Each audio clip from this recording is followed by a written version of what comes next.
We are in Mark chapter 2. Last week, John started in 2. He talked about the calling of Levi, but then he jumped into chapter 3 and finished up the calling of the disciples. So we're going to go back to chapter 2 and finish up, and we're going to start to get into chapter 3 a little bit too. And I really want to spend time talking about the centrality, the core of Jesus. That He's everything. He's the absolute middle of what we're doing. The core of it is the shape of it. He's not just the part of who we are. He's the everything, the whole. Something that I really have loved, I love to read biographies. I love to read about people. I just find that fascinating. And one of the people that I've read in the recent year was about a guy named Martin Lloyd-Jones. And he was a medical doctor for years in England. And he found Jesus and became a pastor. And so they call him a doctor. The doctor is what they call him, but he's also a doctor of the church. And so he became this famous preacher, and he preached for many years and retired. And I think it's kind of interesting, because sometimes you think that we spend a long time in books. Like I think we were in Luke for almost 2 years. Well, Martin Lloyd-Jones preached Romans for 12 and a half years and never finished it, and then he retired. So I'm feeling pretty good. We did Luke in two and a half, and he did 12 and never finished. And Luke is twice as long almost. But one of the things that he talked about so much is he valued Jesus. It was so central to who he was.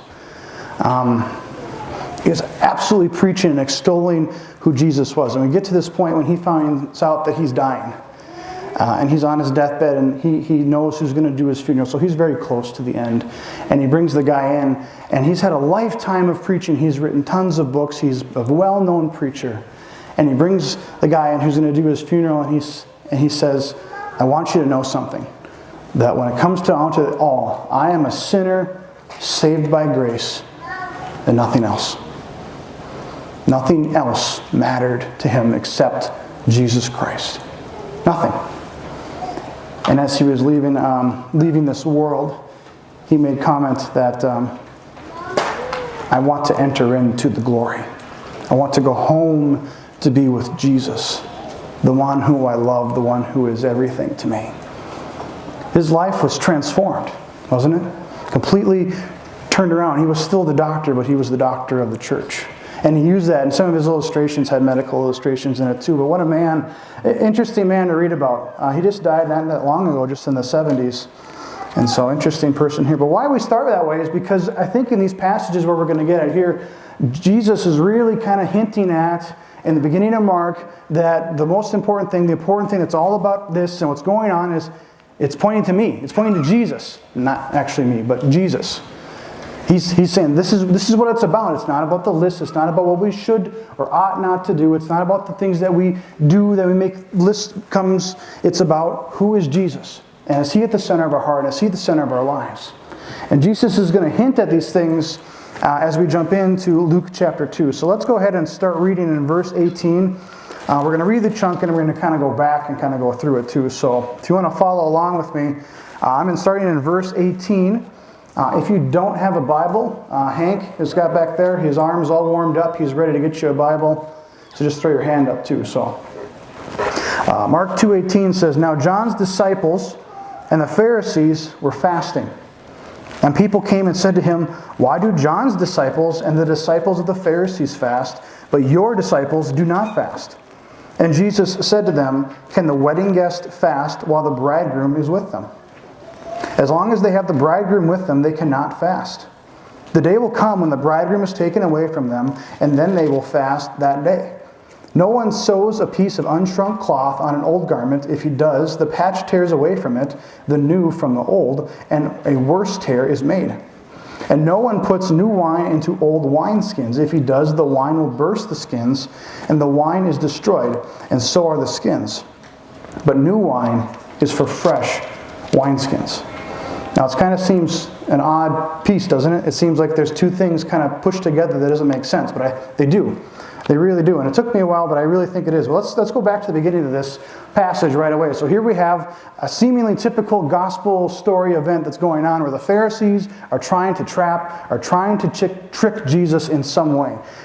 They've got this, so they're going to ask him a question. They're going to ask him this really tricky question, or they're going to try to get him in this situation where he has to do something that he's maybe not supposed to do. But here we have the Pharisees going to Jesus, but they're coming with a unique situation. They're coming with not just a law example. They're saying, our disciples are fasting, and John the Baptist's disciples are fasting. Now this is interesting because John the Baptist came to do one thing. He came to proclaim the coming of Jesus Christ. And John, he's like, he is here. Here is the Lamb of God who was slain for the sins of the world. He literally proclaims that out loud, and that was his purpose in life. That was his only purpose in life. So if anything, he was kind of on the side of Jesus. He's not on the Pharisees' side. So the Pharisees are kind of coming with this really, they think, complex question. John's disciples do this, and our disciples do this. Why don't your disciples fast? Why don't your disciples show how spiritual they are? Why don't they show how great they are in the Word and the Spirit by showing that they can discipline their bodies, and they can grow in the Spirit, and they can do things? Now, there's nothing in the Old Testament or the laws or anything that the Pharisees had that said this was required. It was never a required thing, but this was almost in some ways for them to show, like, look at me. I'm growing. And you look at John the Baptist's disciples, and they weren't doing it for wrong reasons. This isn't just trying to trick Jesus into doing something that's wrong. It's fasting isn't wrong. Jesus is not going to condemn this. In fact, we should be probably fasting as Christians to grow in this. But what Jesus says kind of comes out of left field. It's like, like we're playing baseball. This answer isn't just way in the back corner. It's like we're playing basketball and they're playing baseball. It's a totally different thing. This example threw them off. And he says, you can't fast when the bridegroom is with them. That doesn't seem to make a lot of sense right away. Because what is Jesus talking about? He says you cannot fast when the bridegroom is with them. Now Jesus is kind of referring to a New Testament and an Old Testament thing. This happens in both of them. So we'll see, and you maybe have heard this as you've maybe been around church. If not, it's the New Testament refers to the church of Jesus as the bride of Christ. Okay, so that makes Jesus the bridegroom. Okay, it's this idea of Jesus is coming for the one that he truly loves. He's coming to save her, coming to take her away. And as we talk about when we get married, to become one. There is a sense of new identity that happens when you get married. So when we come into relationship with Jesus, when we come into the church, we are not just our old selves, but I am a new creation. That I am a new person made in Christ, filled with the Spirit of God for my life. So there's this whole cool idea of being made new when we come into relationship with Jesus. Okay, so that's this idea of the bridegroom. So it's the idea of rejoicing is among us, idea of joyousness. And in the Old Testament, we see this picture as well. We see that Israel is the bridegroom of God that talks about the loving relationship, the union, the connection, the joy. There's just this binding thing here, okay? And what this is meant to be, it's meant to be the union. It's meant to be the connection. It's meant to be the relationship. The relationship, a word that we've used a lot here. This is about relationships. Relationships with each other. Relationships with God. Relationships with Jesus. And here Jesus is saying, you can't fast because the bridegroom is here. The joyous event is here. We are coming together. We have been here. The person that you have been waiting for thousands and thousands of years, for the whole entire Old Testament, has been proclaiming that someone is coming to save us, is here. It's the bride of the church. He's come. He's here. He's among us. It's a time for rejoicing.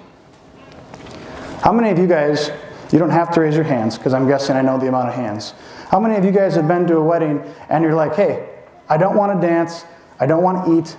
I don't want to go to the ceremony. I want to lock myself in a closet and put my face to the ground and pray for you for 4 hours. That's kind of what fasting was about, right? Yeah, Tyler, you're nudging Jen back there. That was our wedding, right? No. No, but it's this joyous event, right? It's great. It's fun. We come together, we're rejoicing, we're feasting. There's this time where fasting is biblical. It is a part of who we are. It's a part of growing in our spirit. But there's also, on the flip side of that, a time of feasting, a time of rejoicing, a time when we are together with Jesus, where there's a time of being, He is here. He is a part of us. He is important. The bridegroom is here. We are saved. Our Savior has come into the world. That's just this exciting, joyous thing. And he's just saying, you can't fast because here he is. Here's Jesus. And I just think this has got to go right over the Pharisees' heads, because the Pharisees have spent their whole life trying to look for this, trying to wait for the Messiah to come. And here Jesus is saying, here I am. Here I am. That's part of his statement, saying you can't fast when the bridegroom is with you, because there's no other person that qualifies for that except the guy who's saying it.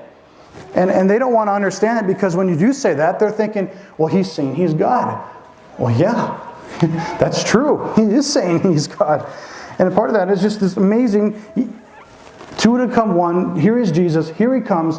Here he is saying, I'm what's important. I'm the center of what's going on. Jesus is here. And the Pharisees are trying to pin some fasting question about this.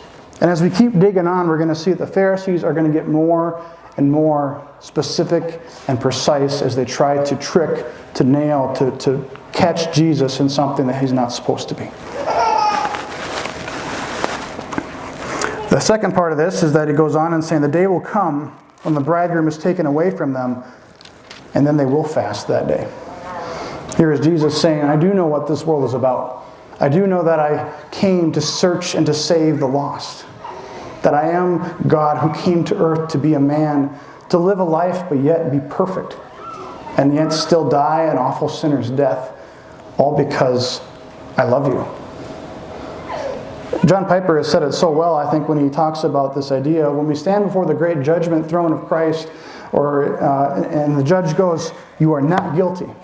Your sins have been forgiven, your sins have taken care of. There's this step where the judge gets down off his podium, off his pedestal, and gets down and looks you in the face and says, and I want you to be in my family forever. There's a whole other step to this idea of we're not just forgiven, we are adopted. We have not just been reconciled, we have been redeemed. We have not just been forgiven, we are loved. Jesus has taken the extra step, the extra mile in going to get his bride and bringing her home and giving her the new identity and saying, you are mine, I made you, period. This is an incredible thing to talk about the bridegroom. How did I get on the other page? Oh, so Jesus goes on. And he says, no one sews a piece of unshrunk cloth on an old garment. If he does, the patch tears away from it, the new from the old, and a worse tear is made. And it's a similar analogy. He goes, and no one puts new wine into old wineskins. If he does, the wine will burst the skins. Okay, so it's the same type analogy, and I don't claim to be a seamstress. I really, really don't. Or a tailor or anything close to that. But I do get that clothes shrink when you wash them, right? Clothes shrink when you wear them, okay? So if I were to tear a hole in my pants and put a new patch on there, and then I were to wash them, the patch would shrink and it would tear and make the tear even worse, right? The same thing is with wineskins, okay? I don't have a wineskin. I don't carry them around. They're not really known to us. But what they were is they were kind of a leather type bag, and you would put wine in them and you would carry that around with you. And you would seal it. It would be almost an airtight seal. And wine creates carbon dioxide because it is fermenting. So it gets bigger and bigger and stretches, which is fine if it's new leather, because the leather will stretch with that new wine. But if you have an old wine skin that's already stretched out and you put a bunch of new wine in it, it's going to pop. And then you have a mess. And it's going to be worse than what we started. So I think this is connected to, because Jesus is talking about, I come into the world. We have Jesus coming to meet us. And he's impacting our lives and coming into our hearts. And we see Jesus and we do something with him. We can't just be like, hey, I'm going to add you to my life. I'm going to make you another piece, another part of my life. And that's where I'm going to leave you. Jesus cannot be another extracurricular activity in our lives. Jesus is not satisfied with a part. Jesus is the whole. And I think what this is saying is when we try to take Jesus and put him into our old system, it's not going to work. Jesus is either going to do one of two things. We're either going to be nominal and not grow, or Jesus is going to do what Jesus does, and he's going to do what he needs to do to take over our lives. It's an incredible thing, but it's going to be different. But when we say to Jesus, you are the one who I've been looking for, come in, transform, as John was talking about last week, let us follow Jesus. Let us not be people who say, I believe in Jesus, but then do nothing of it, have our lives not transformed by it, have nothing changed in our lives, but we are in the act of following, the continuous act of following day by day by day, and our lives day by day transform. That's the Jesus. That's the new wine and new wineskins. It's the new creation that we become. The new creation with the new spirit of Jesus inside of us when we say yes to Jesus. We cannot help but change. We cannot help but the Spirit to move inside of us and transform. This is not about my fasting and my showing how great I am by doing my thing, but it's me saying, I'm going to fast, or if I'm going to feast, or if I'm going to grow, it's because of Jesus in me. This is all going back to Him and His glory, and He is the one who says, I'm the bridegroom, I'm the Messiah, I have seeked, I have saved, I have redeemed. The glory is His. So he goes on. These stories are connected. Jesus is Lord of the Sabbath. On one Sabbath, He was going through the grain fields. As they made their way, the disciples began to pluck heads of grain. And the Pharisees were saying to Him, look what they are doing, what is not lawful on the Sabbath. And He said to them, have you never read what David did when he was in need and hungry, and he and those who were with him, how he entered the house of God in the time of Abiathar the high priest, and he ate the bread of the presence, which is not lawful for any but the priest to eat, and he also gave it to those who were with him. And He said to them, the Sabbath was made for man, not man for the Sabbath. But maybe you will remember this. Okay, we talked about this story in 1 Samuel. This is the story of David. So what's going on here before I get into David is Jesus and the disciples are walking through a field. And they're just walking along the side. They're walking through a field. I don't know the exact situation, but they're by a field, and it's almost harvest time. And the disciples are hungry, and what they do is they reach down, they just pluck off the top of the grain, and they eat it. I can't imagine eating raw barley, but they apparently did it. And that was completely fine. Actually, in the Old Testament, it's completely allowed. You could do that. You could walk through a field, and if you were hungry, grab something and eat it. Totally fine. So the Pharisees, what they're throwing a fit about is not eating of the grain and eating it, but it's the fact that they are doing this on the Sabbath, on the day of rest, where there's not supposed to be any work done. You're not supposed to do any kind of work because this is the day that God made for rest, and you are going to rest. So the Pharisees are kind of like, right? Okay. So I'm going to nerd out on you for just a minute. Mariel's kind of excited. I know, because I do this. This is a book called the Mishnah. Not important. But what this is a collection of the laws of the Pharisees from like the 2nd century, okay? You obviously can see it is large. Have I read it? No. I have not read it. Do I plan to read it? Not really, because it's pretty dry. And I found myself looking this up and thinking, why do I own this book?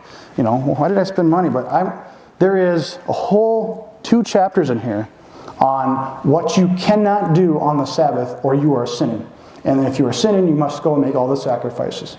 Whole laws. So I have 2 examples. They're short.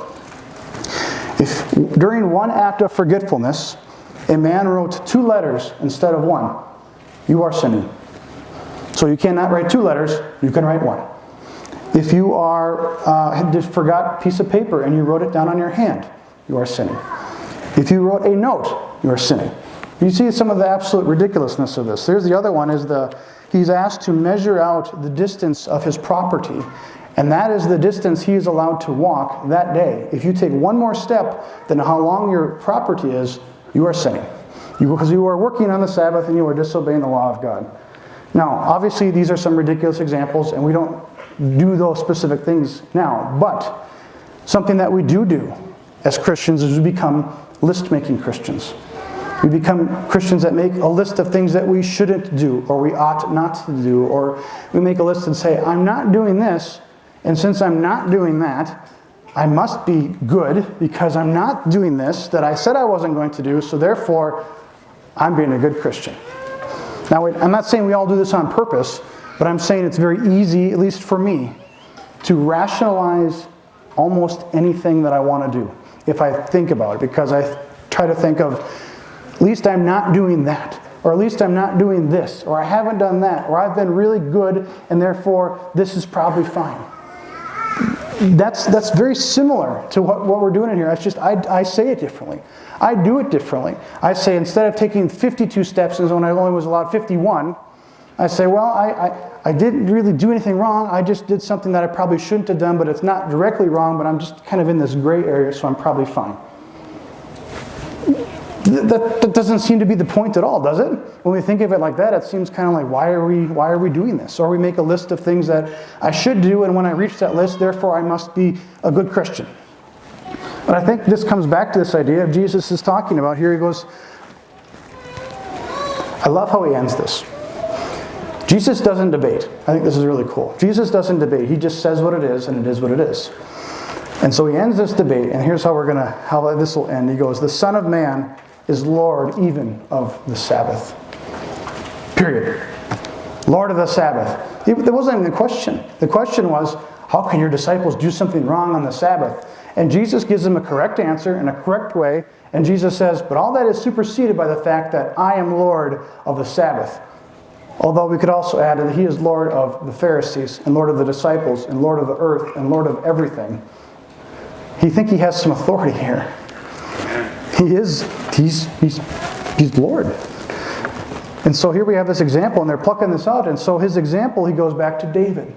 And the story of David is David's on the warpath. He's running from Saul, I believe, and he gets to this, and he's hungry, and his men are tired, and they find this synagogue or temple, and they go into the temple, and there's this place where they have the showbread, or the bread of presence, they call it. And it's a holy bread only for the priests. And this is in the book of the Old Testament. This is a law. And what David does is he goes in and says, hey, give me that bread. We're going to eat it. And you know what happens? Nothing. You know why? Because it wasn't about all the laws and all this type of thing. It was about what's important is who's being glorified. Jesus is being glorified. So he puts the Pharisees in this spot saying, hey, you know, your great King David, the one who's in charge, the one who you revere so highly, he did it. Why can't we do it? And you know what's even more of this, and I think this is even just this coolest little lordship thing at the end, is he goes, the Son of Man is even Lord of the Sabbath. Now what that is, the Pharisees know one thing for sure, is that they are still looking for the Messiah. And they know the Messiah will be in the line of David. They know he'll be a son of David. And the Son of David is called the Son of Man. So at the very end of this, at the very end of all this thing, after showing to the Pharisees what's up, he goes, and the Son of Man, calling himself that, is Lord of the Sabbath. He goes, and I'm the Son of David, and I am Lord. That's like the biggest exclamation point to the end of an argument you've ever seen. By the way, I'm the Son of David, born in the city of David, who is Christ the Lord. And I'm Lord of the Sabbath, and I'm Lord of you. He's not snotty. I'm snotty for him. That's not in the Bible. I just want to be that way because I get excited about that. Because Jesus is what's important here. So let's go on. Chapter 3. And again he entered the synagogue, and a man was there with a withered hand, and they watched Jesus. We've come a long way, haven't we? From the first time we see just a couple stories ago where they're saying, hey, you know what? Our disciples are fasting, and John's disciples are fasting. Why aren't you guys fasting? And now they're saying, Jesus entered the synagogue, and they watched him. And they watched him to see whether he would heal him on the Sabbath. What kind of cold-hearted people watch someone to make sure they don't do something called healing on the Sabbath? Sorry, random comments there. They watched him so they might heal him on the Sabbath, so that they might accuse him. And he said to the man with the withered hand, come here. And he said to them, is it lawful on the Sabbath to do good or to do harm, to save or to kill? But they were silent. And he looked around at them with anger, grieved at the hardness of their heart, and said to the man, stretch out your hand. And he stretched it out, and his hand was restored. The Pharisees went out and immediately held counsel with the Herodians against how to destroy him. So get this. This is just this cool picture. So Jesus walks in the synagogue, and he knows that they're staring. I just love watching Jesus in the Gospels because he knows exactly what's going on. He knows exactly how to answer them to get at the hearts of who's listening. He just fully knows what's going on. It's just no doubt about it. And he walks in, and he sees the man with the withered hand, and he knows they're watching over here. He knows they're trying to pig him. He knows they're trying to get him. And he goes, you, come over here. One of the only times he actually calls people to himself. Usually he goes to them. Come over here. And he addresses the Pharisees and the crowds. Is it lawful to do good or to harm on the Sabbath? By the way, there is laws in here that says it's okay to do good on the Sabbath. Is it lawful to kill or to heal on the Sabbath? Which it is lawful to heal on the Sabbath. And the Pharisees were silent. Nothing. And so Jesus says, stretch out your hand, and his hand was restored. And immediately, there's that word in Mark again, immediately, the Pharisees went out and held counsel with the Herodians against how to destroy him. Three stories, and now they're out to destroy him. We just started chapter 3 of Mark. We're only in, we've got 13 chapters to go. The Herodians were the political party of the day. King Herod was king, and he was incredibly paranoid man. Incredibly paranoid. And I'm guessing the Pharisees went out the same way they did when Jesus was born. Hey, there's a new king of the Jews, and you, Herod, say you're king of the Jews. What are you going to do about it? So they know full well they're not just trying to destroy him, they're trying to kill him. That's the response. And here Jesus is saying, here I am. I'm the bridegroom. I'm the one you've been waiting for. I'm the one who came to search and to seek and to save the lost. I'm the one that you've been waiting for. I'm the one that has loved you. I am God who came and put on flesh and did all of this so that you could be redeemed, so that you could have life, and I want you in my family. The love and the care and the intentionality of Jesus. And here he is. He's not saying things because he's arrogant. He can't be arrogant. He's saying things that are true because he is glorified. He's saying things that are absolutely saying, hey, I am Lord of the Sabbath. That's not arrogant. That's truth. I'm the bridegroom. I've come to save you, to take you away, to make you my own, to give you a new identity, to put a new spirit in you, to take away your heart of stone and to give you a heart of flesh. Here's Jesus beckoning people to himself, and the Pharisees have nothing but cold hearts. Who is Jesus to us? What do we do with him? I loved the way John talked about it. It's like we're not just saying yes to Jesus and there's a part of my life and I have no transformation, but I want to follow him. I want to follow him today, and I want to choose to follow him tomorrow, and I want to choose to follow him on Tuesday, and I want to choose every day until I no longer have to say, I'm following you because I am with him. I am in the glory. I am with him. I am with my Jesus.